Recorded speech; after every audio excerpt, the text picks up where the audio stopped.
if I told you that one small, cold, rainy island, a place the Romans once called the edge of the world, would one day command a quarter of the entire planet? This is not a fairy tale.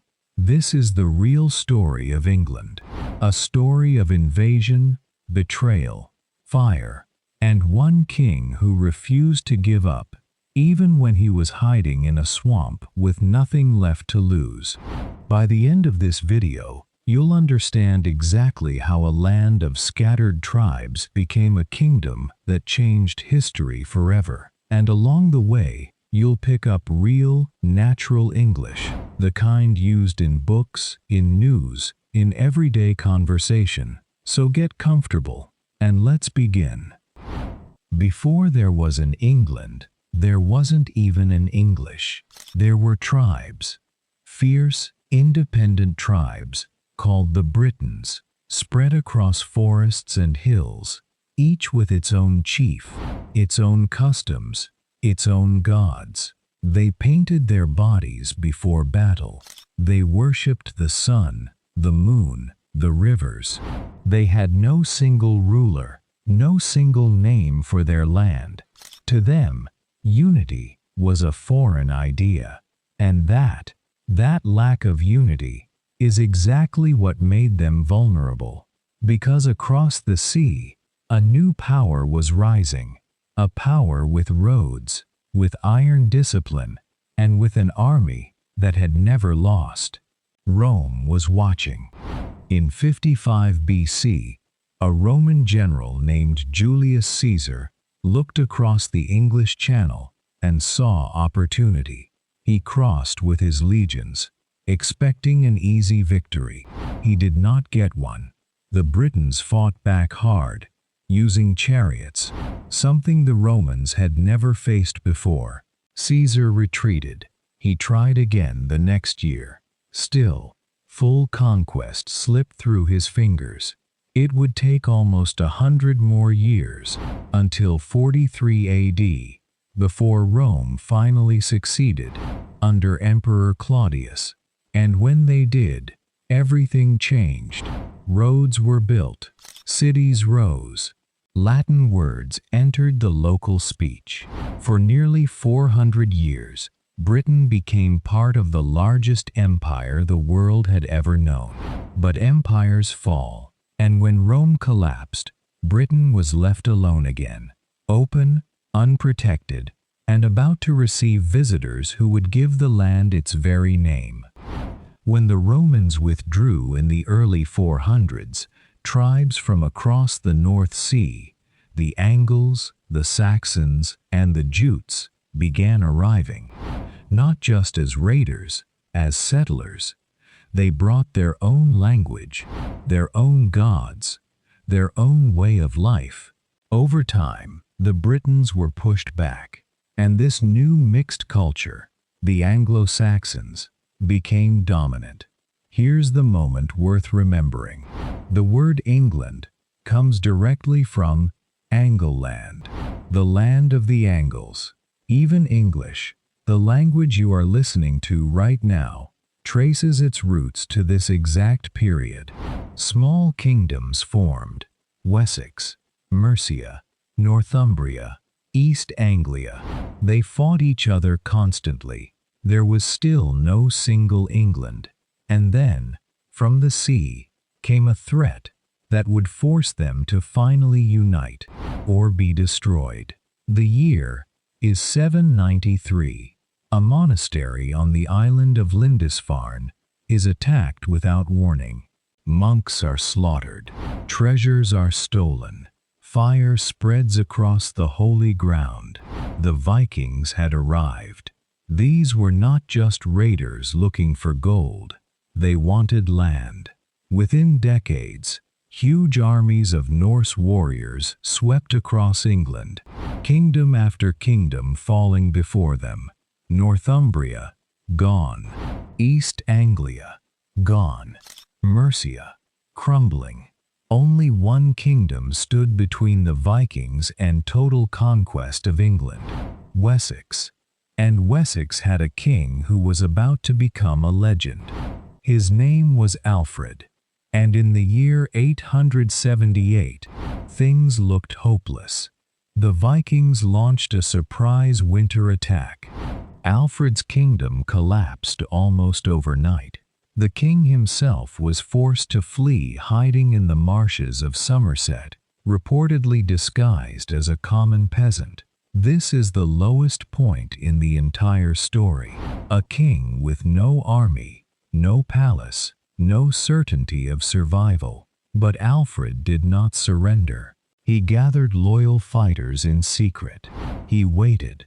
He planned. And months later, he emerged from hiding to lead his forces into the Battle of Hastings, and won a decisive victory that pushed the Vikings back and secured a lasting peace.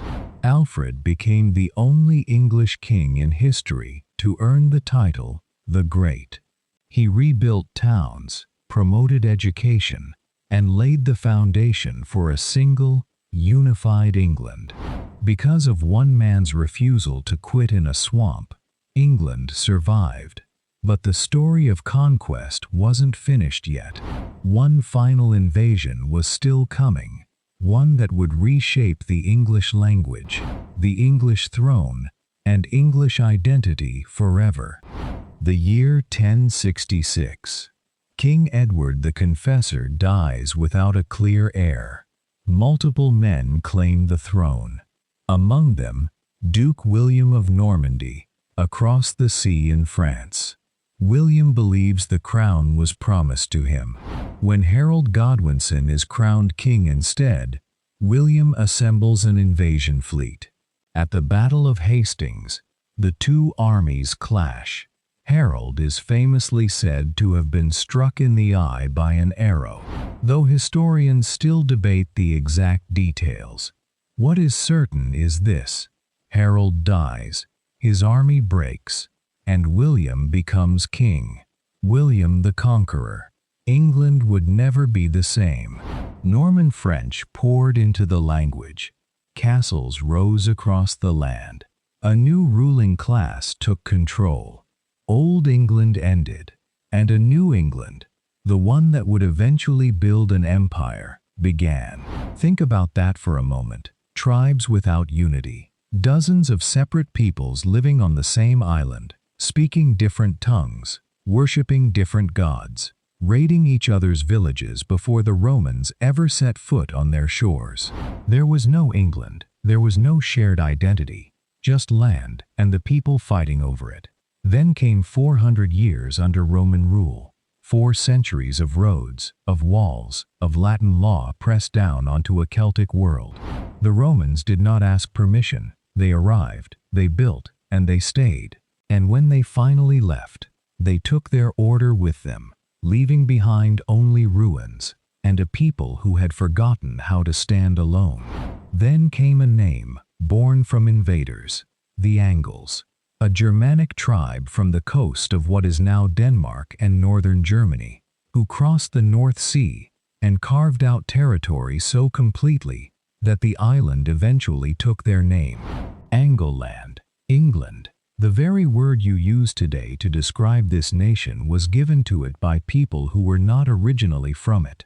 That is not a footnote, that is the foundation. And just when something resembling a unified identity was beginning to take shape, the Vikings came. They did not knock. They arrived on longships with axes, and they burned everything that stood.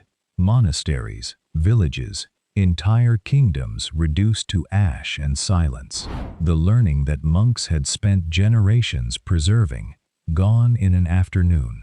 By the late 800s, the situation was not difficult. It was almost finished. The idea of England was dying in real time. And then there was one man, one desperate king, hiding in the marshes of Somerset, in a swamp called the Isle of Athelney, so small and so forgotten that his enemies did not bother to look for him there. Alfred, later called the Great, not because he was born powerful, because he refused, in the worst possible moment, to accept that it was over. He rebuilt from nothing. He reorganized the army. He built a navy from scratch.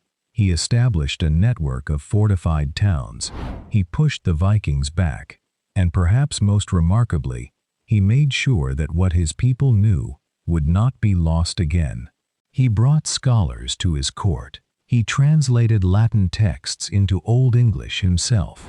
He understood that a kingdom without knowledge is just a territory waiting to be taken. Alfred did not save England because he was undefeatable. He saved it because he was still standing when everything else had fallen. And then came 1066, the Final Conquest. William of Normandy crossing the Channel with an army, defeating the last Anglo-Saxon king at Hastings, and placing a French-speaking Norman on the English throne. At first glance, it looks like another defeat, another layer of foreign rule pressed down onto a people who had already survived so many. But something unexpected happened. The languages collided and merged. Norman French poured into Old English, and the two slowly became something new, something that had never existed before, a language with Germanic bones and Latin blood and French vocabulary layered across the top.